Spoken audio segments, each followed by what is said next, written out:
अस्सलाम वालेकुम नाज़रीन, कैसे हैं आप। मैं हूं फैज़ान और आप देख रहे हैं गारमेंट टेक्निक्स। मुझे पिछले दिनों एक लड़के ने रिक्वेस्ट भेजी कि सर मुझे श्रिंकेज के बारे में कुछ बता दें कि जो फैब्रिक की श्रिंकेज की जाती है उसको कैसे फुलफ़िल किया जाता है, या उसकी जो श्रिंकेज है लेंथ में या विड्थ में उसको कैसे कंसीडर किया जाता है। हम कहते हैं कि विड्थ में श्रिंकेज जो है वो 12% है, 10% है, और लेंथ में है जो वो 2% है, 4% है। तो इस चीज़ को इंश्योर कैसे करेंगे, ये कैसे मुमकिन है, इसको जज करना बआसानी हम समझ कैसे सकते हैं इसको। तो आज की ये वीडियो बहुत ही आसान तरीके से मैं बनाने की कोशिश करूँगा। मैं आपको बहुत ज़्यादा फार्मूलाज में लेके नहीं जाऊँगा। मैं ये नहीं कहूँगा कि जी पहले हेडर उतारें 100 सेंटीमीटर का या 50 सेंटीमीटर का या 25 सेंटीमीटर में मैं आपको नहीं उलझाऊँगा। वैसे इस पर एक डिटेल वीडियोस आ सकती है, जैसा कि 100 सेंटीमीटर या 50 सेंटीमीटर क्यों ले सकते हैं और उसमें क्या डिफरेंस है, 25 सेंटीमीटर में क्या डिफरेंस आ सकता है, और उसके फार्मूला पर हम कैसे वर्किंग कर सकते हैं। तो मैं अगर आप यहाँ पे भी आपके सामने वो चीज़ें रख दूँ ना कि फार्मूला ये है और ऐसे ऐसे होगा, तो मैं श्योरली आपको भी ये बता सकता हूँ कि आप में से काफ़ी लोग उस चीज़ को अंडरस्टैंड नहीं कर पाएंगे। मुझे उस्मान ने वैसे एक इंफॉर्मेटिव पूरी एक फ़ाइल भेजी है। वैसे उस तरह की काफ़ी फाइल्स मेरे पास खुद से भी मौजूद हैं, लेकिन उसका फिर भी बहुत शुक्रिया कि उसने सोचा कि ये चीज़ मैं दूसरों तक शेयर करूं। और इंसान के पास जो भी नॉलेज हो ना उसको दूसरों तक पहुंचाना चाहिए। एक तो वो अमानत होती है, दूसरा जितना आप नॉलेज दूसरों को देंगे उतना ही ज़्यादा लोगों में अवेयरनेस आएगी। तो चलिए शुरू करते हैं इस वीडियो को। मैं आपको बहुत ही सिंपल समझाने जा रहा हूँ कि श्रिंकेज जो है ना वो कैसे निकाली जाती है। तो आप 25 बाई 25 सेंटीमीटर यानी कि 25 बाई 25 सेंटीमीटर का एक स्वैच लेंगे जो कि बिल्कुल एक बॉक्स नुमा होगा। तो उसे आप क्या करते हैं कि 25 बाई 25 का लेते हैं स्वैच, और उसके बाद फिर आप उसके ऊपर एक फर्मा रखते हैं जो कि फाइबर ग्लास का बना होता है। और अक्सर लोग उसको जुगाड़ भी लगा लेते हैं देसी। तो क्या करते हैं कि पैटर्न शीट जो होती है गत्ते की उसका बनाते हैं, और उस पर वो जो 25 बाई 25 का निशान है ना उसकी मदद से वो ऊपर रखते हैं और टेक्सटाइल मार्कर से उसको जो है ट्रेस कर लेते हैं। तो वो जो निशान होता है ना 25 बाई 25 सेंटीमीटर का, अब ये क्या होता है कि आप निशान लगाते हैं बिफोर वॉश, लेकिन आपने इसकी जजमेंट जो है ना वो आफ्टर वॉश करनी होती है।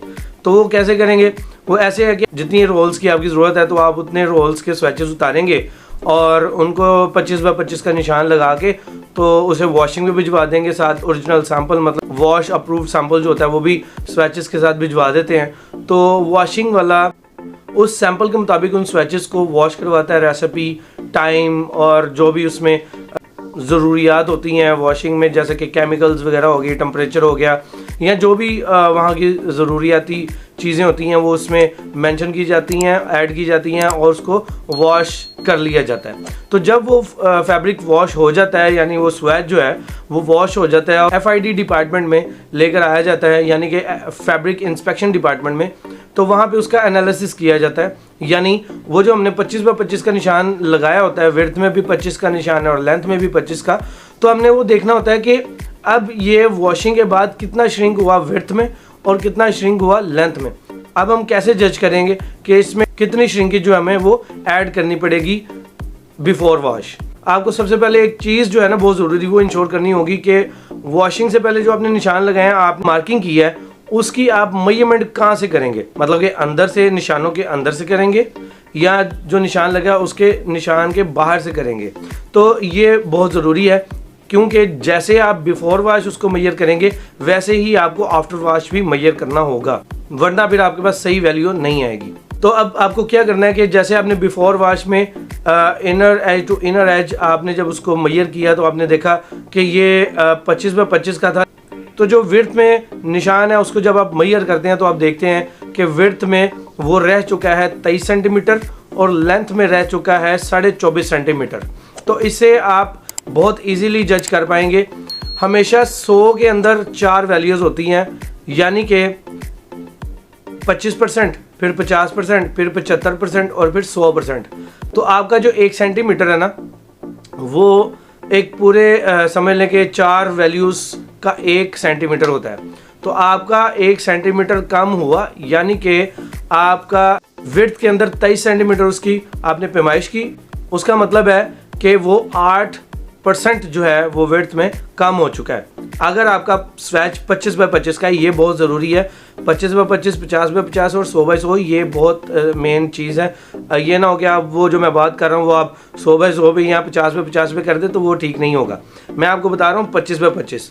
जो 25 बाय 25 है उसके अंदर अगर आपके 2 सेंटीमीटर कम हो जाते हैं तो उसका मतलब है कि 8% जो है वो श्रिंक हुआ है विड्थ में।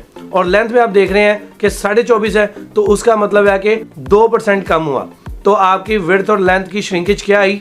8/2, मतलब कि 8 विड्थ में और लेंथ में 2%।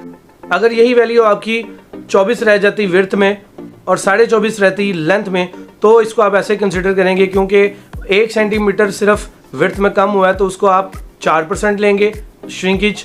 और अगर लेंथ में आप देखते हैं 24.5 तो उसको आप कितना कंसिडर करेंगे? 2%। तो आपको समझ लग गई होगी कि श्रिंकेज निकालना कोई बहुत ज़्यादा मुश्किल बात नहीं है, बहुत आसान है। उसको जस्ट आपने सही वैल्यू और सही स्वैच के ऊपर वर्किंग करेंगे तो आपकी वैल्यू बआसानी निकल आएगी। आपने इस चीज़ का बाखूबी ध्यान रखना है कि जो वॉश हुई है वो ओरिजिनल सैंपल के मुताबिक एक्चुअल वॉश हुई है, वो डार्क या बहुत ज़्यादा लाइट नहीं होगी।